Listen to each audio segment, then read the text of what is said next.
অন্নপূর্ণা ভান্ডার নিয়ে মুখ্যমন্ত্রী শুভেন্দু অধিকারী রিসেন্ট একটা নতুন অ্যানাউন্সমেন্ট করেছেন এবং আমাদের রাজ্যে বহু মানুষ যেটা করে থাকেন এই ধরনের যখন কোনো নতুন অ্যানাউন্সমেন্ট আসে মানুষকে ঠিক তথ্যটা পৌঁছে দেবার বদলে মানুষকে কনফিউজ করার চেষ্টা করেন। তাদের বিভিন্ন রকম রাজনৈতিক কিংবা অন্য বিভিন্ন রকম ইন্টেনশন আছে, সেটা আমরা বুঝি। আমাদের দায়িত্ব কি? আমাদের দায়িত্ব একটাই, মানুষের কাছে সঠিক খবরটা পৌঁছে দেওয়ার। তো চলুন আজকের এই ছোট্ট ভিডিওটায় আলোচনা শুরু করে নিই যে অন্নপূর্ণা ভান্ডারের জন্য 12 পাতার একটা ঠিকুজি গোষ্ঠী আমাদের সবাইকে, মানে যারা যারা আপনারা অন্নপূর্ণা ভান্ডারের জন্য অ্যাপ্লাই করবেন সেটা পূরণ করতে হচ্ছে। কেন করতে হচ্ছে? তাহলে এখানে আপনার পরিবারের যে পুরো তথ্য দেওয়া হচ্ছে, তাহলে কি যাদের পরিবারের অন্য মানুষরা ভালো উপার্জন করেন তাদের কি, পরিবারের যারা মহিলারা অ্যাপ্লাই করছেন অন্নপূর্ণা ভান্ডারে, তাদের কি নাম কেটে দেওয়া হবে? সব প্রশ্নের উত্তর আমরা একটা ভিডিওতে পেয়ে যাব। দেখুন, প্রথম কথা বুঝে নিন, অফিসিয়ালি মুখ্যমন্ত্রী বারবার পরিষ্কারভাবে জানিয়ে দিয়েছেন যে অন্নপূর্ণা ভান্ডারে যে মহিলা অ্যাপ্লাই করছেন তার পরিবারের অন্য কারো উপার্জনের ভিত্তিতে তার নাম কাটা যাবে না।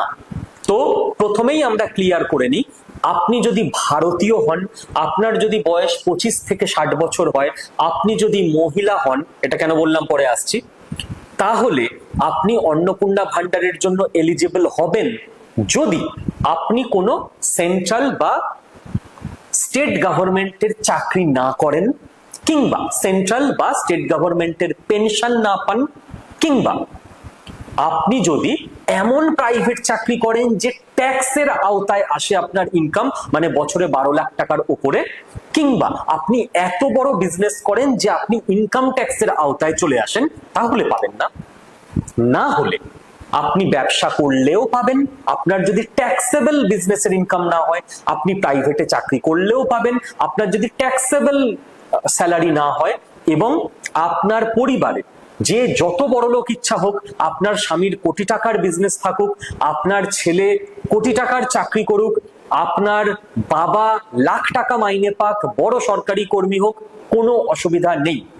আশা করি 1 মিনিটে এই ব্যাপারটা ক্লিয়ার করতে পারলাম। ইনকাম আপনার দেখা হবে, আপনার পরিবারের কারণ নয়। হয়ে গেল। এবার আমরা চলে যাব রিসেন্ট আপডেটে। রিসেন্ট আপডেটে কি চেঞ্জ হয়েছে? আগে বলা হয়েছিল সরকারের তরফ থেকে যে জুন মাস থেকে সকলে 3000 টাকা করে, সকলে মানে এই এলিজিবিলিটিতে যারা পড়ছেন তারা অন্নপূর্ণা ভান্ডারের টাকা পাবেন, এবং তার জন্য বলা হয়েছিল কিছুই করতে হবে না, লক্ষ্মীর ভান্ডারে যাদের নাম আছে তারা অটোমেটিক অন্নপূর্ণা ভান্ডার পাবেন। খালি দুটো কাজ করতে হবে, এক, আপনার ব্যাংক অ্যাকাউন্টের সঙ্গে আধার সিডিং লিংক, আর 2, আপনার ব্যাংক অ্যাকাউন্টে ডিবিটি লিংক, তাহলেই হয়ে যাবে। আর যারা এতদিন লক্ষ্মীর ভান্ডার পাননি, নতুন অ্যাপ্লাই করবেন, তাদের জন্য অন্নপূর্ণা যোজনা পোর্টালে অ্যাপ্লাই করা শুরু হবে। এটা ছিল কথা। চেঞ্জ কি হলো? মুখ্যমন্ত্রী যেটা বললেন গতকাল প্রেস কনফারেন্সে, যে মুখ্যমন্ত্রী এটা বললেন যে আমাদের ধারণা ছিল লক্ষ্মীর ভান্ডারে যারা টাকা পায় তাদের নামের লিস্ট যাচাই করে তৈরি হয়েছে, কিন্তু আমরা লক্ষ্মীর ভান্ডার থেকে অন্নপূর্ণা ভান্ডারে ট্রান্সফার করতে গিয়ে দেখছি যে যাচাই মোটেই করা হয়নি। প্রায় 30 লক্ষ, আমি বলছি না, মুখ্যমন্ত্রী বলেছেন, প্রায় 30 লক্ষ নাম রয়েছে ভুয়ো। ভুয়ো মানে কেউ মৃত, কেউ স্থানান্তরিত, কেউ ভারতীয় নয়, অবৈধ বাংলাদেশি, যার এসআইআর এ নাম কাটা গেছে। দেখুন, এসআইআর এ অনেকের নাম কাটা গেছে, যে ভারতীয়, যার বুকের দম আছে যে আমি তো ভারতীয়, আমার কোনো চিন্তা নেই, সে হয় ট্রাইব্যুনালে অ্যাপ্লাই করেছে, আর যদি সিএ এর অন্তর্গত সে হয় বাংলাদেশ থেকে হিন্দু শরণার্থী দেশে চলে এসেছে, সে সিএ তে অ্যাপ্লাই করেছে, তারাও পাবে। কিন্তু মৃত, স্থানান্তরিত, ভুয়ো, অবৈধ বাংলাদেশি এবং পুরুষ, এরা তো পাবে না। তার মজার ব্যাপার হচ্ছে, পুরুষ মুখ্যমন্ত্রী নিচে নাম ধাম ধরে বলেছেন যে বহরমপুরের রাকিবুল শেখ, রাধারহাটে বাড়ি তার, এবং কত তার এপিক নাম্বার, মুখ্যমন্ত্রী সেটাও বলে দিয়েছে। সে এতদিন লক্ষ্মীর ভান্ডারে টাকা পাচ্ছিল, এইবার এই কেলেঙ্কারি লক্ষ্মীর ভান্ডারে হয়ে আছে। তো এইরকম 30 লক্ষ ভুয়ো নাম লক্ষ্মীর ভান্ডারের থেকে টোটাল বাদ দিতে হবে, যেটা 1 জুনের মধ্যে করা সম্ভব নয়, কারণ এত বছর ধরে পুরো সিস্টেমে এত ঘাপলা হয়ে ঘেঁটে রয়েছে জিনিসটা। তার জন্য এখন কি বলা হয়েছে? টাকা দেওয়া হবে না বলা হয়নি মোটেই। যেটা বলা হয়েছে মুখ্যমন্ত্রীর তরফ থেকে, যে একটা গোটা 12 পাতার ফর্ম প্রকাশ করা হলো, ফর্ম প্রকাশ হয়ে গেছে। ফর্ম কোথায় পাবেন? ফর্ম পাবেন রাজ্য সরকারের ওয়েবসাইটে। রাজ্য সরকারের ওয়েবসাইটে কি করে যাবেন? গুগলে গিয়ে লিখবেন, নিজে না পারলে বাড়ির কাউকে বলবেন, বাড়ির কেউ না পারলে পাশের বাড়ির কাউকে বলবেন, তারা না পারলে সাইবার ক্যাফে, কেউ না কেউ তো হেল্প করেই দেবে, পাড়ার কেউ, ঠিক আছে? সোশ্যাল সিকিউরিটি wb.gov.in এই সোশ্যাল সিকিউরিটি ওয়েবসাইটে গেলেই ওয়েস্ট বেঙ্গলের আপনি দেখতে পাবেন অন্নপূর্ণা যোজনা ওয়েস্ট বেঙ্গল গভর্নমেন্ট বলে লেখা রয়েছে একদম প্রথমেই। ওখানে ক্লিক করলেই কোথাও ঢুকতে হবে না, আপনি দেখতে পাবেন ইংরাজিতে অন্নপূর্ণা ভান্ডারের ফর্ম, বাংলায় অন্নপূর্ণা ভান্ডারের ফর্ম, হিন্দিতে। আপনার যেটা পছন্দ, আপনার যদি বাংলা পছন্দ হয় আপনি বাংলাটায় ক্লিক করবেন, 2 সেকেন্ডের মধ্যে 12 পাতার ফর্ম আপনার কাছে ডাউনলোড হয়ে যাবে। আপনাকে কোথাও যেতে হবে না ফর্ম তুলতে, ওই ফর্মটাকে আপনার পাড়ার জেরক্সের দোকান থেকে আপনি জেরক্স করে নিলেই হবে। ঠিক, যদি আপনি অফলাইনে ফিল আপ করতে চান, চাইলে আপনি অনলাইনেও ফিল আপ করতে পারেন, মুখ্যমন্ত্রী জানিয়েছেন সেই সুবিধাও থাকবে।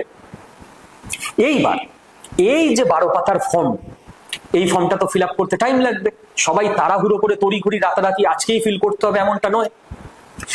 যারা 2 জুনের মধ্যে ফিল আপ করতে পারবেন তাদের নাম 3 জুন, এবং ফিল আপ করার পর ভেরিফাই হয়ে গেল 12 পাতার সমস্ত ডিটেলস, 3 জুন অটোমেটিক চলে যাবে অন্নপূর্ণা ভান্ডারে, এবং তারা জুন মাসেই 3000 টাকা পাবেন।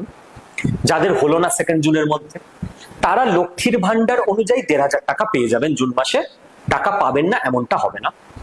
এবার গোটা জুন মাস ধরে আপনি ফিল আপ করুন, যেদিন আপনার সুবিধা আপনি জমা দিন। জুন মাসের মধ্যে আপনার জমা দেওয়া হয়ে গেল, জুলাই মাসে আপনার নাম তাহলে অন্নপূর্ণা ভান্ডারে চলে গেল, আপনি পেয়ে যাবেন জুলাই থেকে 3000। আপনি তাও করতে পারলেন না তো জুলাই মাসেও আপনি 1500 টাকা পেয়ে যাবেন লক্ষ্মীর ভান্ডারে, জুলাইতে করে নিন, আগস্ট মাসে আপনার নাম চলে যাবে অন্নপূর্ণা ভান্ডারে, আপনি পেয়ে যাবেন 3000 টাকা। কতদিন চলবে এই প্রসেস? মুখ্যমন্ত্রী জানিয়েছেন এই প্রসেস চলবে 90 দিন। 3 মাসের মধ্যে ফিল আপ করার টাইম তো আপনি পাবেনই, যে আপনাকে এক্ষুনি বলা হয়েছে ফিল আপ করতে 1 সপ্তাহের মধ্যে, আপনার পরিবারে কোনো অসুবিধা রয়েছে, কিছুতে আপনি ব্যস্ত, তো ব্যস্ত হওয়ার কোনো কারণ নেই, 90 দিন সময় আপনার কাছে।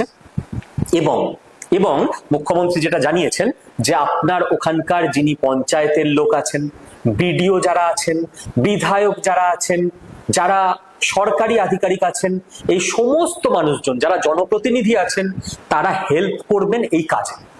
রাজ্য জুড়ে 15, 16, 17 জুন বিশেষ ক্যাম্প হবে, সেই ক্যাম্পেও হেল্প মিলবে। আমি তো বিভিন্ন ইউটিউব চ্যানেলেও দেখলাম তারা পুরো ফর্ম দেখিয়ে কোথায় কি ফিল করতে হবে সেগুলোও দেখিয়ে দিচ্ছে। তো ঠিকঠাক হেল্প করার মানুষজন রয়েছে, আপনার বাড়ির পাশেও রয়েছে এবং অনলাইন জগতে ইউটিউব, ফেসবুক ইত্যাদিতেও রয়েছে। ভুলভাল কাজের লোকও আছে, সেটা কথা না। তো যারা নিজেরা একবার দেখে নিচ্ছেন, শিক্ষিত মানুষ, বুঝে যাচ্ছেন, তারা একটু চেষ্টা করুন, অফিস থেকে ব্যবসা থেকে বাড়ি ফিরে সন্ধ্যেবেলা যদি নিজের বাড়ির পাশের 4-5টা পরিবারের সমস্ত যারা এলিজিবল মহিলা তাদের ফর্মটা ফিল আপ করে দেওয়া যায়, ব্যাস এটুকুই তো কাজ। দেশভক্তি শুধু যে আর্মি হয়ে দেশের জন্য লড়তে গিয়ে হয় তা নয়, এই ছোট ছোট সরকারি কাজে দেশের সরকারকে হেল্প করার মধ্যে দিয়েও হয়। এবার এই যে 12 পাতার ফর্ম, এই ফর্মে কি কি ফিল করতে হবে?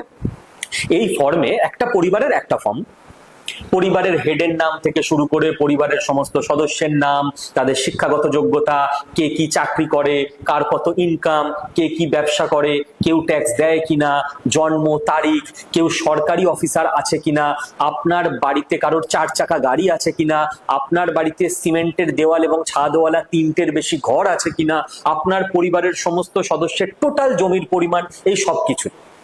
তাহলে স্যার এখানে যদি প্রমাণিত হয়ে যায় আমি বড় লোক, আমি কি অন্নপূর্ণা ভান্ডার পাবো না? এর সঙ্গে এটার কোনো যোগাযোগ নেই। অন্নপূর্ণা ভান্ডার আপনি পাবেন একদম ভিডিওর প্রথমে যে শর্ত বলে দিয়েছি সেটা মিললেই। তাহলে এই তথ্য নেওয়া হচ্ছে কেন? এই তথ্য নেওয়া হচ্ছে যাতে করে রাজ্যের সমস্ত মানুষের সমস্ত যে পরিবার কেন্দ্রিক ডেটা সেটা সরকারের কাছে আসে, এবং এরপর সরকার বাকি বিভিন্ন স্কিমে, আয়ুষ্মান ভারতও আসবে, বিভিন্ন স্টুডেন্ট ক্রেডিট কার্ডও আসবে, কিষাণ ক্রেডিট কার্ডও আসবে, সেগুলোও নতুন করে ভেরিফাই করা হবে কোথাকার কে লক্ষ্মীর ভান্ডারে রাকিবুল শেখের মতো কোথায় আবার কে ঢুকে আছে। তো এই ভূতগুলোকে তাড়ানোর জন্য সরকারি সমস্ত জায়গা থেকে একবারে সরকার এই 12 পাতার ফর্মের মাধ্যমে সমস্ত ডেটাটা কালেক্ট করে নিচ্ছে, আপনার এর মধ্যে ভয়ের কিছু নেই। এবার মুশকিল হচ্ছে সমাজ মাধ্যমে নেগেটিভ কথা বলার লোক অনেকে রয়েছে। আমাদের দেশে বা আমাদের রাজ্যে বিশেষ করে অ্যাকাউন্টেবিলিটির এত অভাব ঘটেছে লাস্ট কিছু বছরে, আমরা এটা আজকে ভাবতেই পারি না যে 12 পাতার একটা ফর্ম আবার ফিল আপ করতে হবে। একজন যার নেসেসারি এই টাকাটা, যিনি এলিজিবল, তিনি বছরে 36,000 টাকা সরকারের থেকে পাবেন। তার বিনিময়ে জীবনে একবার একটা 12 পাতার ফর্ম ফিল আপ করতে পারবেন না তিনি? আমার তো মনে হয় না। বরং আমাদের প্রত্যেকের এগিয়ে আসা উচিত যে আমাদের গোটা সমাজ, গোটা সরকার যেন অ্যাকাউন্টেবল হয়, যেন ডকুমেন্টেড থাকে সবকিছু, যেন আমার আপনার ট্যাক্সের টাকায় কোনো রাকিবুল শেখ সে লক্ষ্মীর ভান্ডারের টাকা না পায়। যারা আজকে বর্ডার দিয়ে পালাচ্ছে অবৈধ অনুপ্রবেশকারী, তারা নিজেরা বলছে আমি লক্ষ্মীর ভান্ডার পেতাম। আমার ট্যাক্সের টাকায় সে কেন লক্ষ্মীর ভান্ডার পাবে? যার পাওয়ার দরকার সে পাক, আমার কোনো অসুবিধা নেই। সে ভারতীয়, সে আমার রাজ্যবাসী, সে পাক। আপনার ট্যাক্সের টাকায় কেন রাকিবুল শেখ, কেন সীমান্ত দিয়ে অবৈধভাবে অনুপ্রবেশ করা একজন মহিলা সে লক্ষ্মীর ভান্ডারের টাকা এতদিন পেয়েছে বা অন্নপূর্ণা ভান্ডারের টাকা এবার পাবে, এটা নিয়ে তো সবার আগে আপনার মাথা ব্যথা থাকা উচিত। সেটা যাতে না হয় তার জন্যই পুরো ডকুমেন্টেশন, তার জন্যই এই কাগজপত্রগুলো এমন ভাবে তৈরি করা হচ্ছে যাতে এর ফাঁক বলে কোনো এমন মানুষ যে এলিজিবল নয় সে যাতে পেতে না পারে।